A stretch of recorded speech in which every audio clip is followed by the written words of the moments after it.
Hi, Kalidas here. Talk to you today a little bit about yoga for liberation. This is not something that most people strive for, at least not as a primary activity. It is what yoga is about. It is the primary thing. All of the aspects of yoga, the breathing, the twisting into pretzel poses, the treating people well, the pratyahara, the meditation. Pratyahara is withdrawal of the senses meditation. It's a meditation stage. All of that, every last bit of it is about liberation. It all comes from the practice of yoga that takes one to liberation. But on that path, there's a lot of things to go through.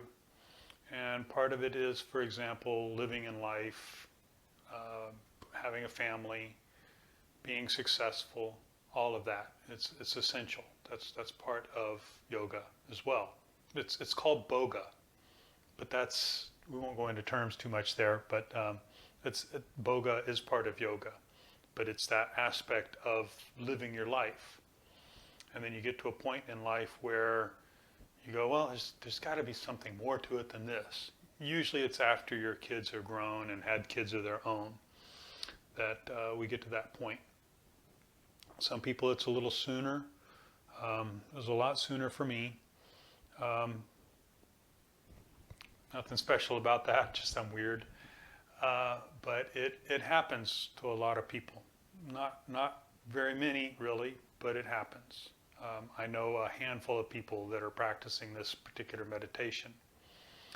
And the meditation for liberation has to do with being free from desire. Desire is what binds us to the world, to life, to everything.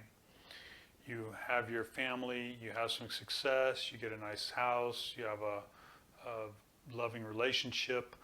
These are desires. Once they're fulfilled, that's when we get to the point where we're like, whoa, I'm done. Oh, that's all great. That was great. That was wonderful. Man, that last 40, 50 years, that was really great. But now I want something more. My desire now is for only God, only the truth. I only want the truth now. Well, you've been doing that. Or you are doing that if you're still in that first 40, 50, 60 years. You're doing that. That's great. You're doing a great job, I'm sure. You set your intention to get something, you go get it. Now you set your attention to go get the divine, and you go get that. That's that path of liberation. And that is unusual. In that path of liberation, a lot of things happen. Sometimes more desires come up. They come up in a different way. It's like, okay, well, desire and fulfillment, they fulfill themselves with that loving relationship or with our families or with our life the way it is. That fulfills you. But the desires are still there. And so finding them and curtailing them, that is the path of liberation. Finding those, and it's more of a refined way of doing it, perhaps. The desires are, in yoga, they talk about impressions in the mind. It's like if you have a particular thing you like let's say you're getting a car, and you look at a car and you go, ooh, that car I like, because that fits the impression in your mind. It's like you have this impression that's shaped like this kind of car. Not like this kind of car, like this kind of car. That fits, that doesn't. So it's like that. That's what impressions in the mind are. That's what they're like. It's that fits. It's like, oh, okay, I've got this square opening here, and that triangle over there isn't going to fit it. That's not what I want. I want that square over there. That fits. And so we fit that in, and then that desire is fulfilled. It's taken care of. It's finished. Now you're free from that, to at least some degree. And that's what yoga is about. That's what the real true depth of yoga is about, is becoming free from those desires in that way. It is the path that gets you free from it. It's complex. I'm giving an incredibly general overview here. I'm actually surprised at some of how this is coming out. Anyway, that's what yoga for liberation is. It's getting free from those desires. It's being only with the divine. I've got videos on meditation. I need to talk more about meditation and enlightenment, because enlightenment has a similar quality to it. But enlightenment is just it's a beginning stage of liberation. It's a very, very beginning stage. You can do lots of that in your first 40, 50, 60 years. You can do that. That fits in perfectly with that part of life. Because in that part of life, even though you're fulfilling your desires, you are getting some degree of that movement towards the divine, towards that freedom, towards that liberation. It happens, and it happens really well in enlightenments. I've taken dozens. I've given lots of enlightenment intensives. I've staffed them. I've been involved in them a lot, and that's what fulfilled me most in my first 30 years or so. I mean, I was doing this other meditation, but not real heavily. But that fulfilled me in a way that was unique, especially before I started doing the meditation I'm doing now. That fulfilled me. That got me to the truth. It made progress. I could tell that I was moving towards the truth. And so I recommend that. You get, as you're doing your regular life, treat people well. Be honest, as long as it doesn't hurt someone. Only take what's rightfully yours.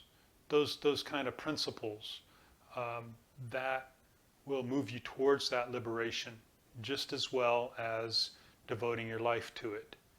It just gets a little more concentrated when you devote your life to it and nothing else. So just keep that in mind, that you're going to, your yoga practice is about that. So take those little steps, you know. I got into this posture. I'm more able to get into this posture. I got into it the deepest I've ever been able to do it. That's part of it too, because that's purifying the body. It's purifying the DNA. It's actually purifying the molecules of your cells. And that's what liberation does as well. It rearranges that DNA. It's a very complex process. But you can start that just by doing yoga practice, your asana practice, your postures. If you don't know, the word asana means posture. That's part of it. So all of yoga is about liberation and getting to the divine and nothing else. It's about being free from this world, from the body. It's from having to have a relationship, from having to have anything really. It's just that total, absolute freedom. It's getting those grooves in the mind, getting that smoothed out, either by filling it or by sanding it, one way or another. You're going to either fulfill it in your life, where you have that perfectly shaped car that you like, or you have that great relationship that fills it, or you're going to do a deep meditation where that gets ground down so that there's no more impression left. So, doing your life, doing your meditation, doing your asana practice, doing your breathing practices,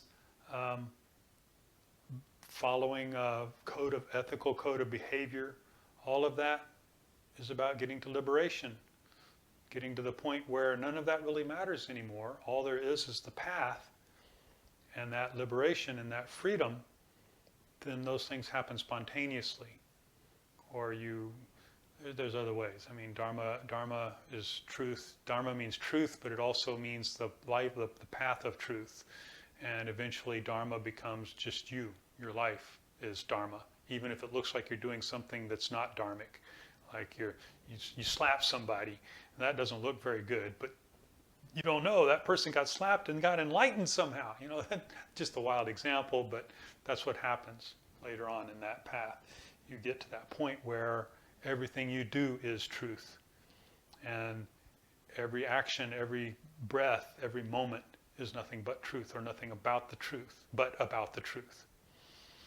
Kind of went off a little bit far there, but that's main thing I want to tell you is keep that in focus, that liberation is what it's about, getting to the truth, getting free from desire, getting fulfilled. And if you want to know more, if you think you're ready for a deeper aspect of that truth, contact me. Even if you don't think you are, you want to know more about how it is to live your life and all of that, let me know. I talk about this forever if you like, if you ask me to. All right, I'm not going to keep you any longer. I appreciate you being here, and you have a great rest of your day. Namaste.